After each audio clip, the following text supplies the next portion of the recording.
Le titre de ce message, puis Dominique, tes chants étaient... moi, je suis béni. Je suis béni avec les directeurs de louange de l'Église. Vous êtes tellement dedans. Le titre, c'est « Cette force ignorée des chrétiens ». Et vous allez voir pourquoi. Je vais vous présenter 2 vidéos dans quelques instants. J'ai pris les paroles d'une des vidéos pour faire le titre. Mais j'aurais pu marquer « Fais confiance à ce lion qui rugit en toi ». J'aurais pu marquer ça. Je viens de l'ajouter, c'est mon ordinateur. Mais quand j'ai vu le titre du chant, j'ai fait exactement... ça traduit un peu la pensée qui est en moi aujourd'hui. De laisser ce qui est en nous rugir, laisser ce qui est en nous, ce potentiel, cet immense potentiel, ce potentiel infini d'interagir avec le monde qui sont sans Christ, qui sont sans lui. J'espère que vous êtes énervés un matin.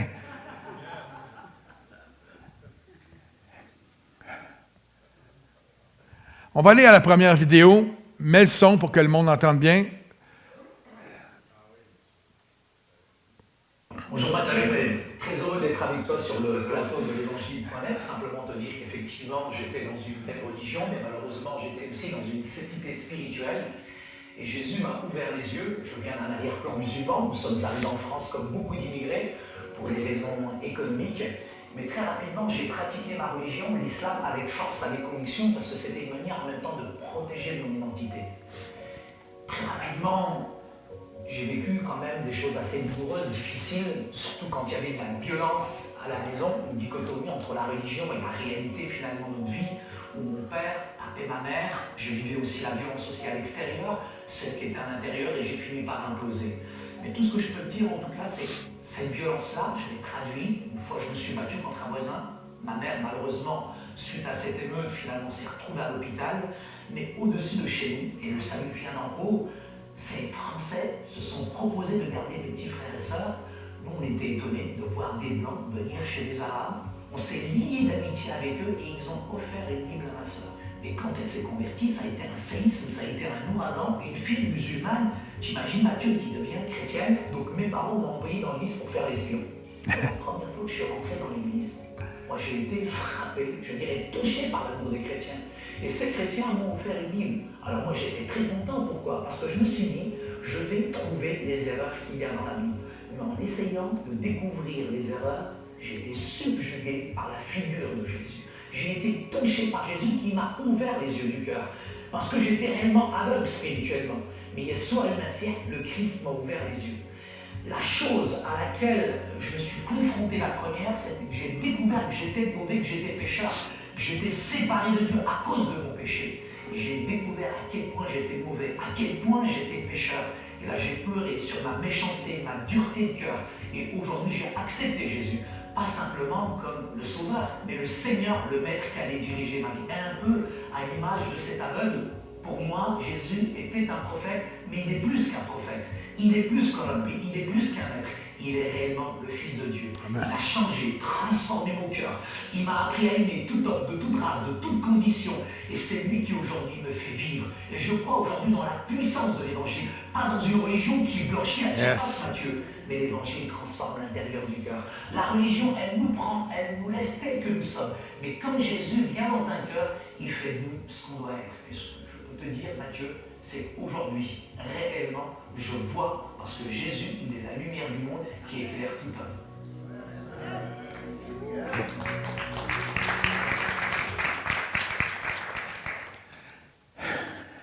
Intéressant. Et il y a plusieurs points intéressants dans ce qu'il dit. Je vais en énumérer quelques-uns. Il dit, le salut vient d'en haut, mais il parle de ses voisins. Je trouve ça intéressant. Le lien qu'il fait avec le salut vient d'en haut, mais avec ses voisins. Mais il faut comprendre que pour un musulman en France, que des Blancs aient aidé, aient supporté, encouragé, puis là, il part, la mère est à l'hôpital, puis il propose d'aider en gardant les enfants. Pour eux, vous n'avez pas idée à quel point il y a une guerre en ce moment au niveau racial en France, et c'est quelque chose d'immense. Donc, le premier contact qu'il a avec Dieu, cet homme-là, c'est quoi? C'est qui?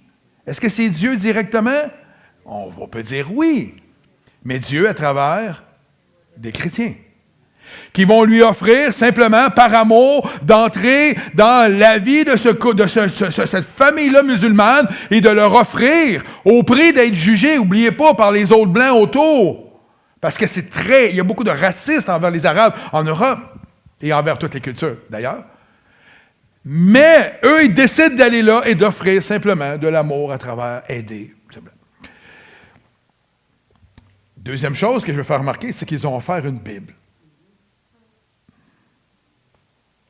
Est-ce que nous offrons des Bibles? C'est la question que je me posais. On devrait tous avoir 50 Bibles chez nous puis donner des Bibles. Mais bref, ils ont offert une Bible.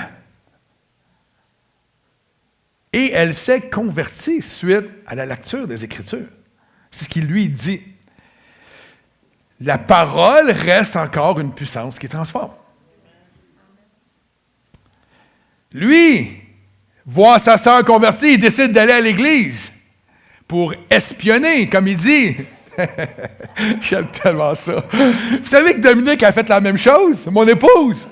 Elle est allée à l'église pour espionner, pour voir si sa mère était dans une secte. Elle dit, moi, le posé. Puis elle est allée dans un cours de premier chrétien, la première fois qu'elle est allée à l'église, imaginez-vous. Puis là, elle arrive là, puis elle posait ses questions sur moi. Elle est arrivée là pour essayer des trucs, mais non. La même chose avec lui. Saïd arrive à l'église, et le premier impact, qu'est-ce qu'il a touché avant que l'Église se manifeste, avant que le service commence? Qu'est-ce qu'il dit? Il dit, c'est l'amour, la chaleur des chrétiens qui Dieu utilise pour toucher la vie de Saïd comme sa sœur d'autres croyants. Des gens qui ont en eux ce lion rugissant qui est complètement doux, dans le fond, qui est rempli d'amour.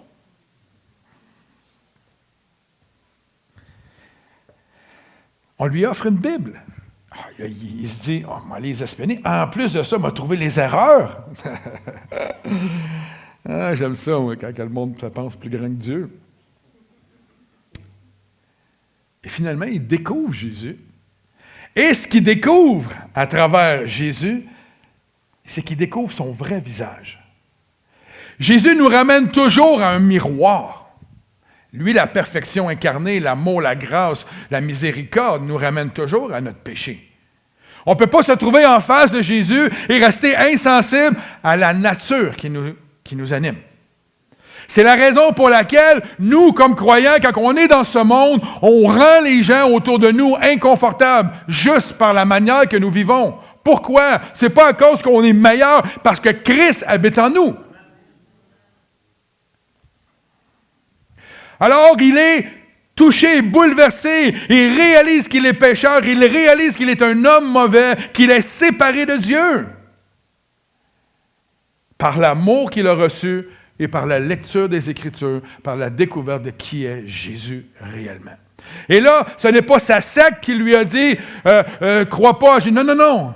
La parole, qui est une puissance, lui a parlé. Il se convertit. Et j'aime beaucoup ce qu'il dit. Il dit, je ne fais pas seulement de Jésus mon sauveur, et c'est la clé. C'est la clé. Mais je fais de Jésus mon Seigneur, mon Maître, celui qui dirige ma vie. Et il dit croire dans la puissance de l'Évangile qui transforme l'homme intérieur. Of course. Évidemment, il a été transformé par cette puissance, cet Évangile. Il dit aussi que la religion nous laisse tels que nous sommes. Elle ne nous améliore pas, la religion. Mais quand Jésus vient dans ton cœur, il fait de toi ce que tu dois être en lui. Merveilleux, hein? Merveilleux. On va aller à une autre vidéo. C'est 8 vidéos de même, non, c'est pas vrai.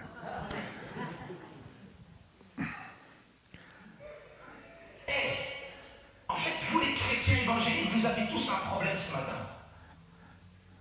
Je vous le dis, vous avez tous un problème ce matin. En fait, vous ne savez pas qui vous êtes. Si vous saviez qui vous êtes, les chrétiens, en fait, vous êtes tellement habitués à venir ici tous les dimanches, même quand tu chantes, tu ne sais pas qui t'es. T'es dangereux, frère. Il y a une personne à côté de toi, elle vient pour la première fois, elle t'entend chanter, elle peut se convertir. Vous les chrétiens, vous êtes dangereux. Parce que ces dames, le sourire, elle m'avait déjà converti. Écoute-moi bien.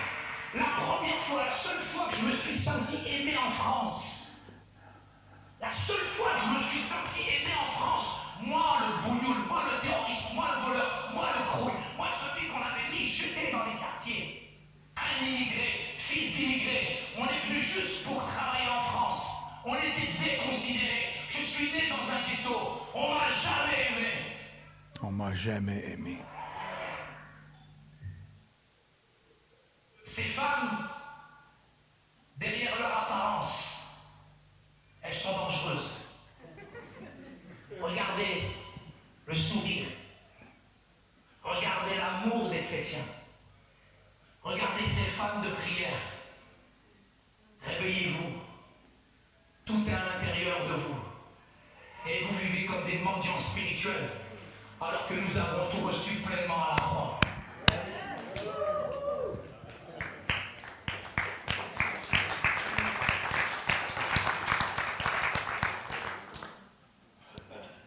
C'est intéressant qu'il dit « vous, les chrétiens », alors que lui-même est rendu pasteur. Mais je retiens qu'on est dangereux. Dangereux, pasteur. On n'est pas dangereux, on est des êtres d'amour maintenant. On est dangereux. On est tellement dangereux que l'ennemi met tout en œuvre pour étouffer, faire taire l'Église. Pas pour nous enlever notre croyance en Jésus-Christ, pour nous faire taire. Nous, les chrétiens, par notre amour, nous sommes dangereux. Non, mais là, dans le temps du Peace and Love, tout le monde aimait tout le monde. On ne parle pas d'un amour comme ça, on parle d'un amour qui transforme. Et j'ai retenu aussi la phrase « Nous sommes des mendiants spirituels alors que nous avons tout ». Ça a fait plus mal quand il a fini avec cette phrase-là. Mais je ne l'ai pas pris, moi, comme étant accusateur ou... je l'ai pris comme un wake-up call. Un appel à s'éveiller, à allumer. Mon frère Martin, qui est pompier, il y a une expression qui dit « allume l'allumette ». Allume. Un homme musulman qui avait une religion sans amour, une religion brutale, si vous connaissez un peu cette religion islamique, remplie d'hommerie, de violence. Il a connu vraiment l'envers du décor de la religion. Il a connu la vie sans la vie. On lui propose une vie dans cette religion, mais il n'y a pas de vie. La religion, il a connu la religion sans la puissance. Alors que nous qui vivons dans cette chair, ce corps que Dieu nous prête, nous avons la vraie vie en Jésus-Christ. Et je vais répéter cette phrase-là, je pense, toute la réunion. Le lion qui rugit en nous. Nous qui avons une relation avec le Dieu vivant, le Dieu tout-puissant, et non pas avec une religion. Nous sommes puissants en Jésus-Christ qui vit à travers nous par son esprit. On devrait se lever debout puis crier.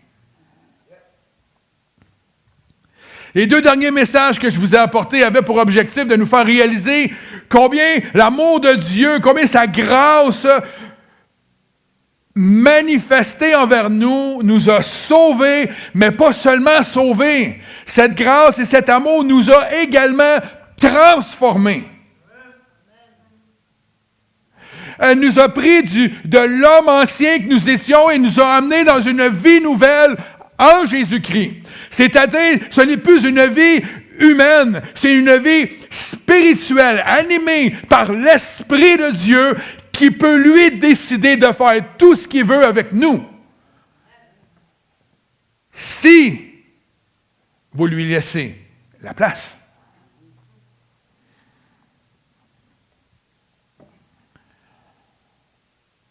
Non seulement il nous a sauvés, il est venu habiter en nous par son esprit, afin de nous accorder quoi? Les mêmes pouvoirs sur terre et exercer un ministère puissant de réconciliation, puis namez le reste. Vous pouvez dire tout le reste. Guérison, délivrance, whatever. Comme Jésus, comme la parole dit dans Jean 14, ça dit, en vérité, je vous le dis, celui qui croit en moi fera aussi les œuvres que je fais. Mais la suite est vraiment intéressante. Et il en fera même des plus grandes. Comment peut-on faire des œuvres plus grandes que qu'est-ce que Christ a fait? C'est impossible. On ne peut pas nous prendre ça et dire, tu veux, on est plus... Non, c'est pas ça. C'est que Christ, maintenant, qui vit en nous par son esprit, nous permet de faire des choses encore plus grandes. Et quand je vous dis que je crois dans un réveil spirituel, c'est ce genre de réveil-là à laquelle je crois, où Christ va manifester à tout croyant qui sera prêt et disposé à mettre sa vie de côté et à le laisser te prendre et faire ce qu'il veut de ta vie. Et là, il va se passer de quoi?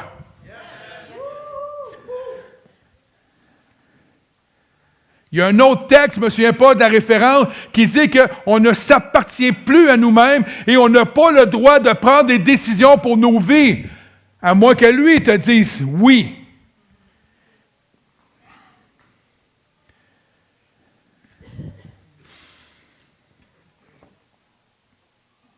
Le message, il y a 3 semaines que je vous ai amené, c'était « Il est le rémunérateur de la foi, de notre foi. Il nous l'a donné afin qu'on puisse croire en lui. » On n'a rien à voir dans l'équation. Tout provient de lui. Et j'avais amené le texte de Jérémie, qui disait dans Jérémie 29, « Vous m'invoquerez, il n'est pas à l'écran, je vous le lis. Vous m'invoquerez et vous partirez. » Dieu est fidèle. Tu l'invoques, il t'envoie. Tu es prête, il t'envoie. Regardez bien ça, la suite. « Vous me prierez. » Il ne dit pas, « Priez, je ne vous entends pas, je ne vous écoute pas. » Non. « Vous me prierez et je vous exaucerai. » Il ne dit pas, « Quand ça va me... » Non. « Prie, je vais t'exaucer. » T'es malade, viens ici, on prie, il va t'exaucer. Parce qu'avant, il dit, je vais vous envoyer. Invoque-moi, je t'envoie, prie, je vais te donner ce que tu demandes. Aïe, aïe. Il aurait pu faire l'inverse, prie, m'a donné ce que tu demandes, puis après, il va nous envoyer. Non, Dieu connaît l'ordre des choses. Il nous envoie et il nous accompagne des signes, des miracles et des prodiges. Pourquoi? Pour qu'on ait dans le spectaculaire? Non, pour que la gloire monte à lui. Pour que le monde entier voit qui il est. C'est bien beau de faire un poster marqué Jésus, on t'aime. Hein? Regarde, on a fait une belle bannière. C'est correct la bannière, mais la bannière, c'est une bannière. La parole, ce que nous on fait, les actions qu'on amène, ça transforme des vies. Ouais, mais moi je suis gêné, ça transforme des vies. Ouais, mais moi je suis timide, ça transforme des vies. Arrête de t'appuyer sur ta timidité, sur ta gêne, sur les dons que tu n'as pas. On n'a pas de dons, ça ne nous appartient pas. Ils nous sont donnés au moment opportun. Je n'ai pas le don de prêcher. Je l'ai parce que je prêche. Parce que Dieu m'a dit, je t'appelle à prêcher l'Évangile. Si vous me connaîtriez avant, j'étais tellement timide, tellement gêné, j'ai jamais fait d'exposé oral à l'école, jamais, 0. Trop timide, on me mettait des 0. Puis Dieu m'a appelé à prêcher. J'ai dit au Seigneur, t'es drôle. T'es vraiment drôle, Seigneur.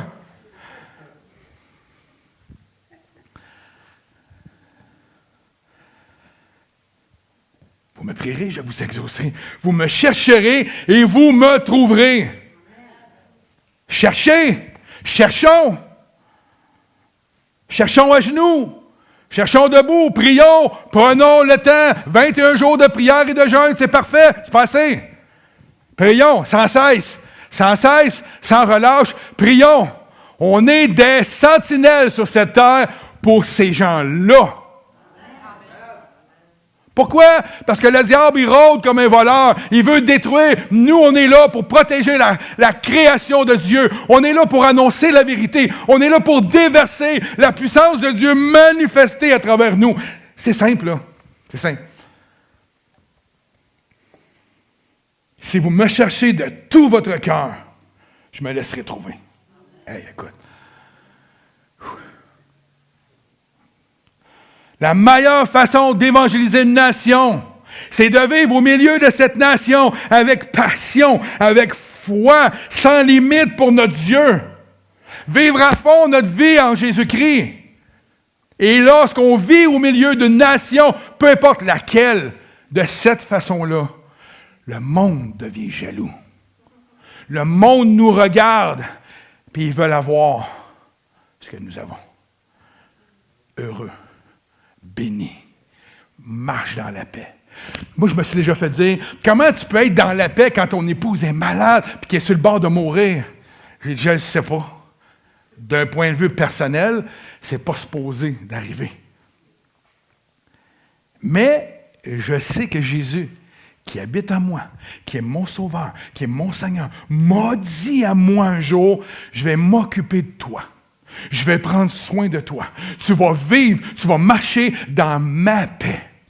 Tu vas t'appuyer sur moi. Si tu t'appuies sur toi, tu vivras selon la chair. Mais si tu t'appuies sur moi, tu vas vivre selon mon esprit. Les gens du dehors ne comprennent pas pourquoi nous avons cette paix qui nous inonde, cette joie qui nous inonde. Ils ne comprennent pas.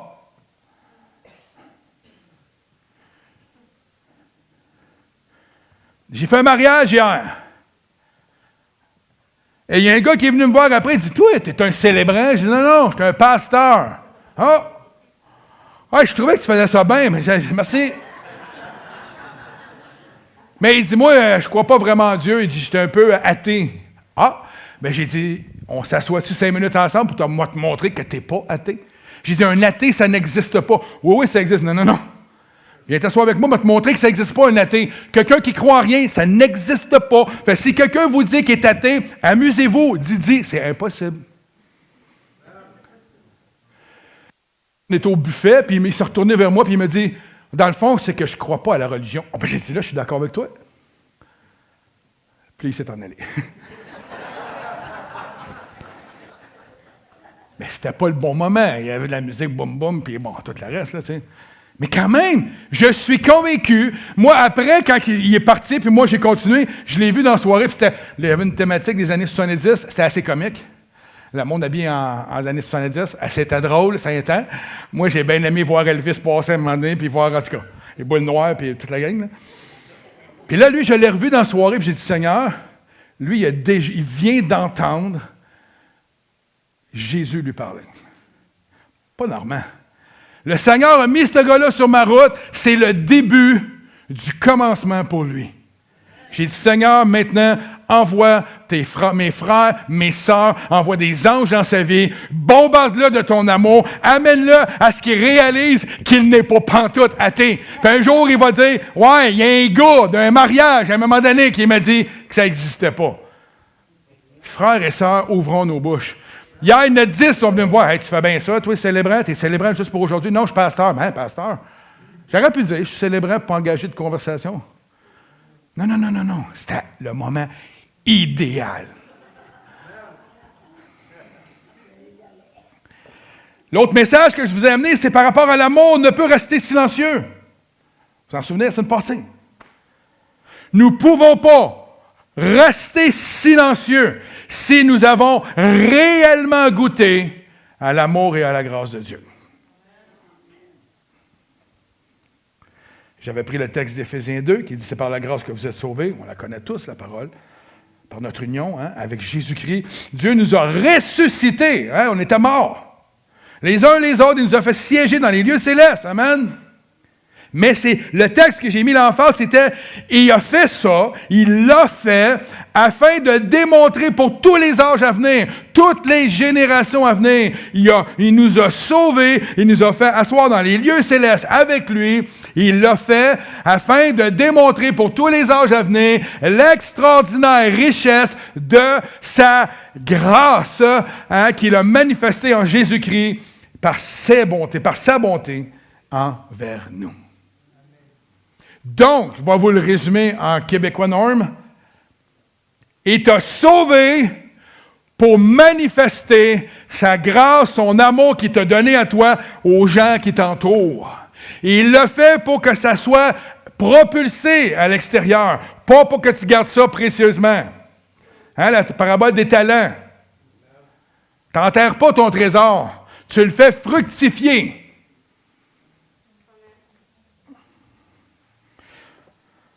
Son amour, sa grâce, cette bonne nouvelle de Jésus se doit d'être proclamée.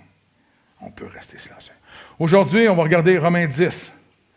Ceux qui ont des Bibles, sinon vous pouvez suivre à l'écran, 7 à 17, qui dit ceci. Mon frère, Paul parle ici. Le vœu de mon cœur et ma prière à Dieu pour eux, c'est qu'ils soient sauvés. Intéressant. La prière de Paul, son vœu, son désir, là, il parle des Juifs qui ne sont pas encore convertis, mais vous allez voir, il parle aussi des gens qui étaient gentils, des non-Juifs. Son désir, ses prières, c'est qu'ils soient tous sauvés.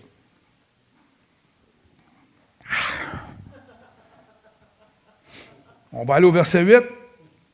La parole est près de toi, dans ta bouche et dans ton cœur. Le Seigneur nous parle ce matin. Or, c'est la parole de la foi que nous prêchons. Amen. On ne l'a pas vu Jésus en personne. En tout cas, s'il y en a un qui l'a vu, on va s'asseoir 2 minutes, puis j'aimerais savoir des... Si tu confesses, au verset 9, de ta bouche le Seigneur Jésus, et si tu crois dans ton cœur que Dieu l'a ressuscité des morts, tu seras sauvé. Car c'est en croyant du cœur qu'on parvient à la justice. Et c'est en confessant de la bouche qu'on parvient au salut, selon quoi? Selon les Écritures. On ne marche pas avec Jésus à côté de nous. Aujourd'hui, il vit en nous. Mais avant, c'est comme ça. Alors, au verset 11. Quiconque croit en lui ne sera point confus. Il n'y a aucune différence, en effet, entre les Juifs et le Grec, puisqu'ils ont tous un même Seigneur, qui est riche pour tous ceux qui l'invoquent. Car quiconque invoquera le nom du Seigneur sera sauvé. C'est beau, hein? Et là, je vais mettre l'emphase sur les 2 prochains versets. Comment donc invoqueront-ils celui en qui ils n'ont pas cru? Comment ils vont faire ça? Comment ils vont faire pour invoquer le nom de Jésus? Et comment croiront-ils en celui dont ils n'ont pas entendu parler? Comment quelqu'un qui n'a jamais entendu parler de Jésus peut-il invoquer le nom de Jésus? Et comment entendront-ils parler s'il n'y a personne qui prêche? Et le mot prêche, c'est proclamer. C'est pas dans le sens de prédication ou de prédicateur. Ici, c'est le mot kérousso qui est dans la proclamation de la parole, proclamation de Jésus-Christ. Donc, on est tous capables de proclamer le nom de Jésus. Mais regardez ce qui suit. Et comment y aura-t-il des prédicateurs? Là, je me suis dit, quand j'ai lu le texte, je me suis dit, OK, il fait la distinction entre le simple chrétien qui fait de la proclamation et le prédicateur. Mais le mot prédicateur, c'est le mot kérousso. Oh, j'ai aimé ça, je me suis fait, OK. Il n'y a pas plus de valeur dans le message d'un prédicateur que dans le message d'un croyant qui proclame. C'est la même proclamation et c'est la même puissance parce que c'est le même évangile.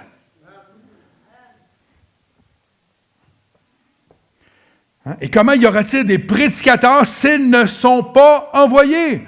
Selon qu'il est écrit qu'ils sont beaux les pieds de ceux qui annoncent la paix, de ceux qui annoncent la bonne nouvelle. Mais tous n'ont pas obéi à la bonne nouvelle. Aussi, Isaïe dit-il, Seigneur, qui a cru à notre prédication.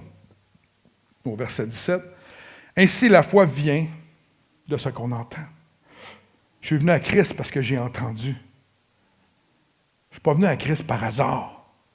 Parce que j'ai entendu la parole m'être annoncée. Ça a été annoncé de la bouche de croyants avant que ça ait été annoncé de la bouche d'un prédicateur. Et à partir du moment où je suis allé à l'Église pour la première fois où j'ai entendu l'Évangile, j'étais rendu un fruit mûr, prêt à être cueilli par l'Esprit de Dieu parce que j'avais entendu. Ça a pu, le temps que ça a pris, les années où j'ai entendu, la première fois que j'ai entendu l'Évangile, c'est avec une cassette qu'il y avait à l'époque de Défi Jeunesse, avec des témoignages des gars qui étaient dans ça, des gars qui venaient du même milieu que moi, que mon épouse à ce moment-là, qui n'était pas encore mon épouse, m'avait prêté. Et que j'avais écouté. Et après ça, ça a été sa mère, son père, des amis autour d'elle, mon épouse elle-même qui m'ont témoigné de Christ jusqu'au jour où je suis arrivé à l'Église et que Mario, l'évangéliste, massicotte, prêchait et qu'à partir de ce moment-là, la parole est partie de là, puis elle est descendue là. Puis à partir que tu rouvres ton cœur, si je frappe à la porte de ton cœur et que tu ouvres ton cœur, je viendrai vers toi, je souperai. C'est-à-dire, je vais prendre du temps avec toi, je vais t'amener dans ma présence. J'ai donné ma vie à Jésus. Yes!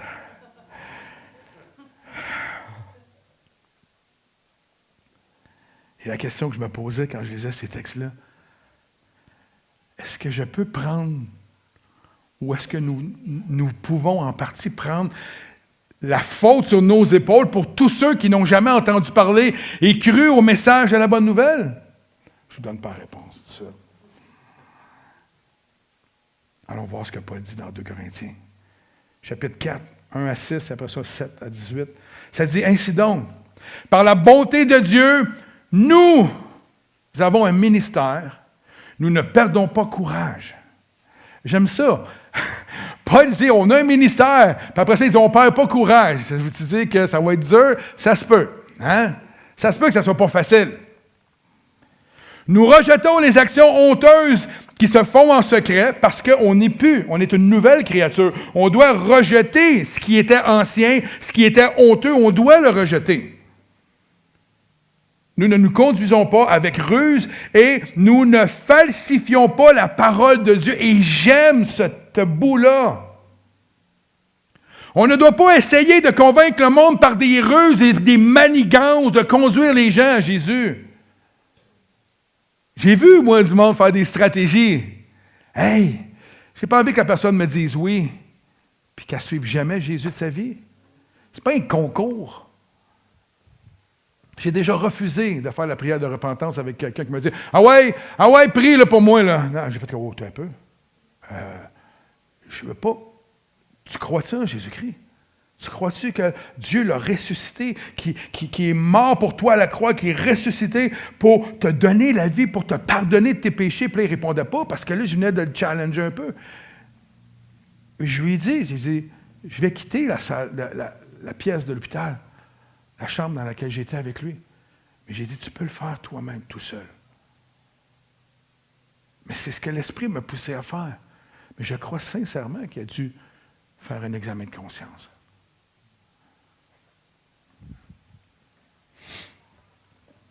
Ça dit par la suite, au contraire, en faisant connaître clairement la vérité. En faisant connaître clairement la vérité. Nous nous recommandons à toute conscience d'homme devant Dieu. On n'a rien à cacher à Dieu, frères et sœurs. On n'est pas là pour une game. On est là pour marcher dans la vérité. On a un Dieu de vérité. On a un Dieu de vrai. Soyons vrais. Pas parfait, vrai. Verset 3, si notre évangile est encore voilé, il est pour ceux qui périssent. C'est particulier d'entendre ça. Ça veut dire qu'il y en a qui vont périr. Dieu connaît la fin de l'histoire. Il sait qui va périr sans l'Évangile, malheureusement. Mais ça ne veut pas dire qu'il ne faut pas leur prêcher la parole. Parce que tout homme doit entendre la parole. Pour les incrédules dont le Dieu de ce monde a aveuglé l'intelligence, Jocelyn en a parlé un peu, de l'aveuglement, ça a arrêté un peu, hein, ça a coupé, ouais. De l'aveuglement de l'intelligence que l'ennemi aime faire. L'ennemi aime nous garder dans l'ignorance, ou du moins, il essaie de nous garder dans l'ignorance. Parce que plus que nous avons de connaissances en lui, plus nous sommes des chrétiens dangereux. Pour les incrédules dont le Dieu de ce monde a aveuglé l'intelligence, afin qu'ils ne voient pas briller l'éclat que projette l'évangile de la gloire de Christ. Deux choses que je veux faire remarquer ici. Pour répondre à la question de tantôt, non, ce n'est pas de notre faute si quelqu'un refuse le message de la bonne nouvelle. Certains sont voilés et ils vont périr peut-être comme ça, malheureusement. Certains sont incrédules. Ils vont rester aveugles par le Dieu de ce monde. Satan voile l'intelligence des gens pour les garder aveugles et faire en sorte de ne pas être témoins de la gloire de Dieu. Mais nous avons un rôle à jouer dans ce monde pour faire justement éclater la gloire de Dieu. C'est notre rôle. C'est notre rôle.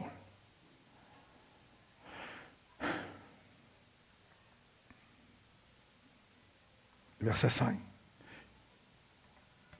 Ça, c'est intéressant. Nous ne nous prêchons pas nous-mêmes. On ne prêche pas une église. On ne prêche pas ce que nous, on veut. Je n'ai pas l'évangile de Normand.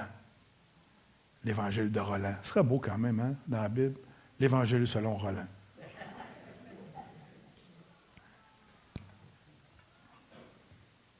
C'est Jésus-Christ le Seigneur que nous prêchons. Tu ne sais pas quoi dire? Prêche Jésus, parle de Jésus. C'est ça. C'est ça la vérité qui transforme. C'est lui qui transforme. C'est ça le message de la bonne... Oui, mais comment on fait? Parle de Jésus. Parle de Jésus. Oui, mais comment je fais? Parle de Jésus. Hey, j'ai un ami que je voudrais te présenter. Comment il s'appelle? Jésus. Parle de Jésus.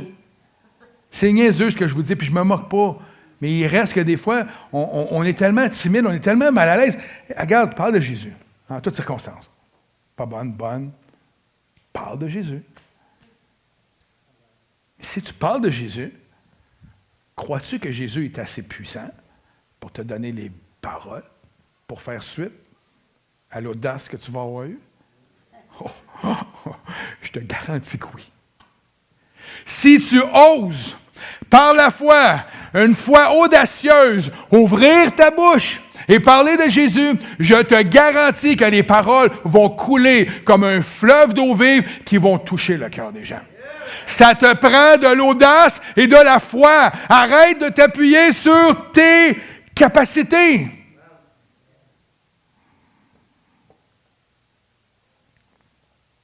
Et nous nous déclarons comme serviteurs. Lorsque ce n'est pas nous, on est en train de dire au monde entier que nous, on est serviteurs de Christ et que c'est lui la puissance. Moi, je n'ai rien à voir dans ça. En effet, le Dieu qui a ordonné que la lumière brille du sein des ténèbres a aussi fait briller sa lumière. Regardez, la lumière qui brille du sein des ténèbres. On parle de ce Dieu qui a ressuscité Christ, qui a fait briller la lumière de Christ dans les ténèbres. Hein? A aussi fait briller sa lumière dans notre cœur pour faire resplendir la connaissance de la gloire de Dieu dans la personne de Jésus-Christ. Amen!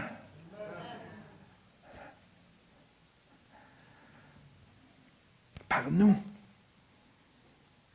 Sa lumière en nous fait resplendir la gloire de Christ. Merveilleux. 7. Regardez ça. Nous portons ce trésor. On est des porteurs de l'arche de l'Alliance. Renouvelé 2.0. L'arche de l'Alliance était l'endroit où la présence de Dieu résistait. Dieu a dit, maintenant, je ferai de toi le temple de mon esprit. Je viendrai habiter en toi et le temple se déplacera de maison en maison, de personne en personne, afin d'être révélé au monde entier. Je vais révéler la gloire. Vous saviez que les gens, à l'époque, qui marchaient avec l'arche, qui avaient la présence de Dieu, c'est pas tout le monde qui pouvait s'approcher de l'arche. Mais aujourd'hui, la beauté de la grâce et de la miséricorde et de l'amour de Dieu, c'est que maintenant, la présence de Dieu, la présence de Jésus-Christ est accessible à tous ceux qui veulent l'entendre.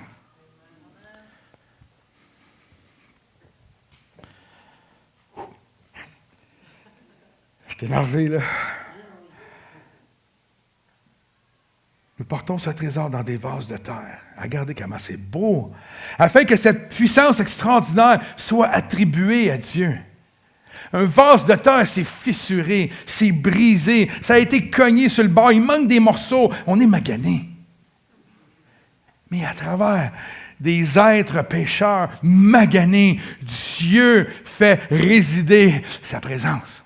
Sa lumière jaillit par nos meurtrissures. Sa lumière jaillit par nos vies qui ont été empreintes de douleur, maintenant restaurées. Nous sommes pressés de toutes parts. Regardez comment la vie chrétienne, c'est pas facile. Mais regardez la beauté de ce que Christ veut faire. Nous sommes pressés de toutes parts. On est-tu pressés de toutes parts? On est-tu écrasés de toutes parts? Oui. Mais non écrasé. Mais c'est drôle, je viens de dire écrasé, puis là, ça dit non. Non écrasé. Inquiet. Mais non désespéré. Ça nous représente-tu bien? Persécuté. Mais non abandonné. Dieu ne nous abandonne pas à travers nos persécutions. Abattu. Mais non anéanti. Nous portons toujours avec nous dans notre corps la mort du Seigneur Jésus, afin que la vie de Jésus soit aussi manifestée dans notre corps. En effet, nous qui vivons, nous sommes sans cesse livrés à la mort à cause de Jésus, afin que la vie de Jésus soit elle aussi révélée à travers dans notre corps mortel. Ainsi, la mort est à l'œuvre en nous et la vie en vous. Dans ce contraste de la mort et de la vie, l'apôtre est honnête. Il ne va pas nier les souffrances que nous allons avoir à affronter en tant que serviteurs de Dieu. Il ne va pas les déguiser comme le monde déguise la vérité. Non, non, il est cru, il est clair, vous allez souffrir.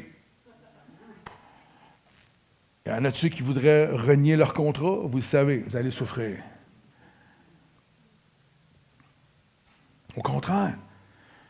Il les reconnaît, les souffrances, mais il proclame hautement que chaque douleur sera accompagnée d'un remède qui vient de Dieu. À chaque danger, la délivrance. Et ainsi, quand l'enfant de Dieu s'humilie, il fait remonter à Dieu toute la gloire. L'humiliation, frères et sœurs, c'est simple, c'est d'être serviteur de Christ afin que toute gloire lui revienne. C'est ça. Et le mot grec ici, pour la mort, je n'ai pas inscrit le mot, j'aurais dû le mettre, mais la signification veut dire mortification. La mort, c'est la mortification de Christ. C'est l'action de la mort en Jésus qui se poursuit continuellement en nous, dans le sens que nous devons continuellement, en tant qu'enfants de Dieu, mourir à soi-même afin qu'il vive en nous. Et c'est la clé d'une vie chrétienne. Avec puissance, avec succès, c'est de continuellement, à tous les jours, mourir à soi, afin que Christ vit. Parce que vous le savez, vous êtes chrétiens, beaucoup sont chrétiens depuis longtemps, il est facile d'en mettre dans notre bagage. Puis à un moment donné, d'essayer de vivre par nous-mêmes, parce que là, on connaît la parole, on sait quoi faire, on est bon, c'est vrai, là. C'est toute la connaissance qu'on acquiert, mais la réalité, c'est que Dieu veut continuellement qu'on se laisse mourir à soi-même, afin que lui prenne toujours le dessus et qu'il vive en nous. Aussi bien que sa vie nouvelle après sa résurrection se continue et s'accomplisse toujours de nouveau en nous, à nous, ses membres, son corps, les gens les plus fidèles à Dieu. Par leur communion intime et vivante avec lui, ils passent partout où il a passé. L'humiliation, la douleur, la mort du vieil homme, la vie nouvelle, tout est en Jésus-Christ. Comme lui et par lui, nous combattrons et nous vaincrons. Toujours. Toujours. En lui et par lui. jamais par nous. C'est ainsi que la vie de Christ se manifeste dans notre corps. Il nous délivre des dangers. Le corps est l'organe de cette vie terrestre que Dieu a choisi et que nous devons renoncer pour recueillir la véritable vie en Jésus-Christ pour nous à tous les jours. Nous devons décroître afin qu'il puisse croître.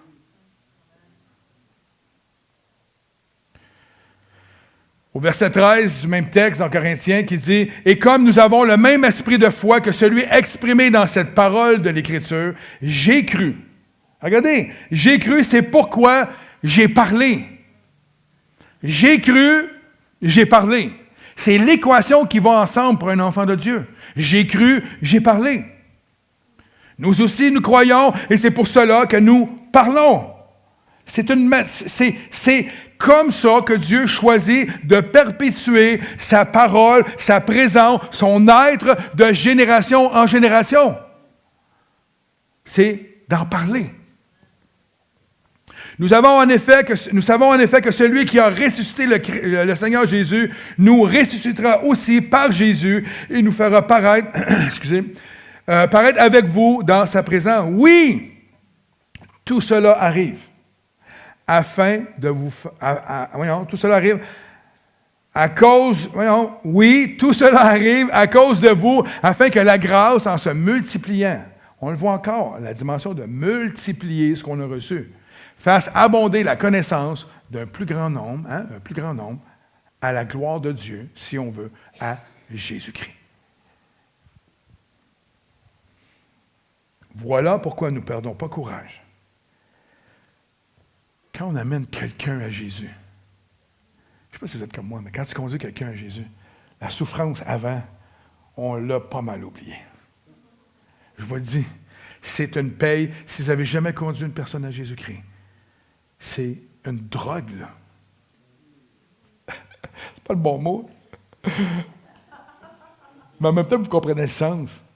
Quand tu conduis une personne à Jésus-Christ, tes souffrances, tes douleurs, on dirait que le monde autour de toi s'arrête parce que tu es en train de voir Dieu exercer sur un être humain son amour, sa grâce. Devant toi, tu es témoin de la puissance de Dieu qui se manifeste pour transformer un individu. C'est capotant. En effet, nos légères afflictions du moment présent produisent pour nous, au-delà de toute mesure, un poids éternel de gloire. Ainsi, nous regardons non pas à ce qui est visible, mais à ce qui est invisible, car les réalités visibles sont passagères et les invisibles sont éternelles. Je pourrais prêcher là-dessus longtemps. Là. C'est incroyable ce que la parole déclare. Elle nous dit que même si nous sommes persécutés ou que notre corps est meurtri, et que même si notre homme physique se détruit, sa vie prend le dessus et nous accorde la vie, nous accorde la force, nous accorde la force de vivre avec la même puissance qui a ressuscité Christ. Frères et sœurs, je vais demander au groupe de revenir. C'est un honneur de vivre les mêmes choses que le Maître a vécu. Gardez toujours en mémoire que si le Maître a vécu ces choses-là, on est qui, nous, pour ne pas vivre les mêmes? Je ne souhaite pas la crucifixion et la flagellation, mais les apôtres sont morts dans la souffrance. Et pourtant, ils ont conduit des multitudes. Ce qui est visuellement physique n'aura jamais le même poids que ce qui est invisible. Parce que pour l'éternité, nous allons conduire des gens à Christ. Il faut arrêter de se plaindre le ventre plein. Cette parole que nous connaissons, qui vit en nous, comme a dit Saïd, c'est une puissance qui transforme ceux qui croisent notre route. Hein? Comme Saïd a dit, nous sommes dangereux. Et c'est pour cela que le Dieu de ce monde, le prince de l'air, va tout faire pour nous empêcher de vivre à fond avec notre Seigneur. Ne soyons pas des chrétiens ignorants de cette puissance qui nous habite. Assoyons-nous pas sur notre steak. Et pour cela, nous ne devons pas seulement croire en la parole de Dieu, mais nous devons la mettre à exécution. Elle est une puissance qui demande seulement d'être exposée afin de libérer et de manifester la puissance et la gloire de Dieu. Nous ne pourrons pas voir la parole et la puissance de Dieu être manifestées si elle n'est pas proclamée. Dieu nous a choisis, tous et chacun, comme outils pour manifester sa force, sa puissance, sa gloire. C'est ce qu'il a fait. Et c'est la raison pour laquelle vous êtes ici. La puissance ne doit pas se définir comme étant la capacité de faire quelque chose basé sur des éléments humains. Hein? Comme la force. Jonathan est fort. Mais ce n'est pas sur sa force qu'il doit se baser. Ce n'est pas non plus sur les compétences que nous avons acquises et les ressources ou l'autorité qui nous est donnée. On t'a mis un tag de pasteur, on t'a mis un tag. Mais la Bible dit que la puissance du chrétien vient de Dieu par l'intermédiaire du Saint-Esprit. Dieu est l'unique source, l'ultime pouvoir de tout chrétien. Tout pouvoir vient de lui et lui est soumis.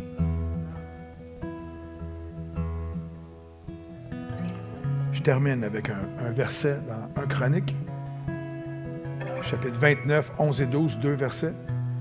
Et je prends ce verset-là pour voir comment Dieu se décrit.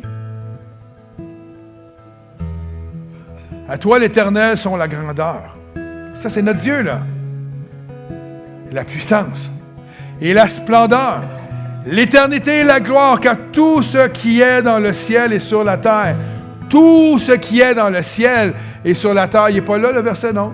Ça se peut. J'ai peut-être oublié de le mettre, excusez. T'appartient. Tout ce qui est dans le ciel et sur la terre appartient à Dieu. À toi, Éternel, sont le règne et l'autorité suprême. C'est notre Dieu, ça. C'est notre Jésus. Il va dire après, c'est de toi que viennent la richesse et l'honneur. C'est toi qui domines sur tout. C'est dans ta main que sont la force et la puissance. Et c'est ta main qui a le pouvoir de tout agrandir et de tout fortifier.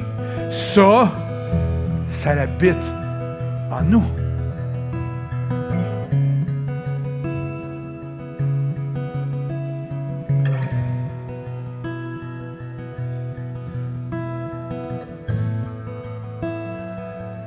Et je pense, frères et sœurs, que tout commence dans la prière et dans l'intercession. Vous voyez à l'écran, mardi, mercredi, le mois de mai, le mois de juin, ça va être de la prière d'intercession. Prière en faveur du peuple de la Naudière qui a besoin d'entendre l'Évangile, qui a besoin d'avoir des guerriers de la foi se répandre partout dans la Naudière pour prêcher la parole de Dieu.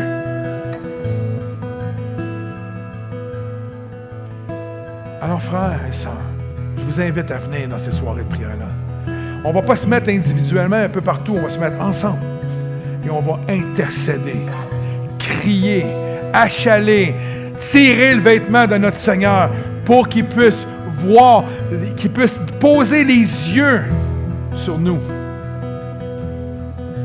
et qu'il puisse activer un moment de réveil spirituel ici dans la Naudière. L'été s'annonce riche. Dieu est bon. Dieu est bon. Dieu veut faire de quoi? Vous n'êtes pas plus énervé que ça? Dieu veut faire quelque chose.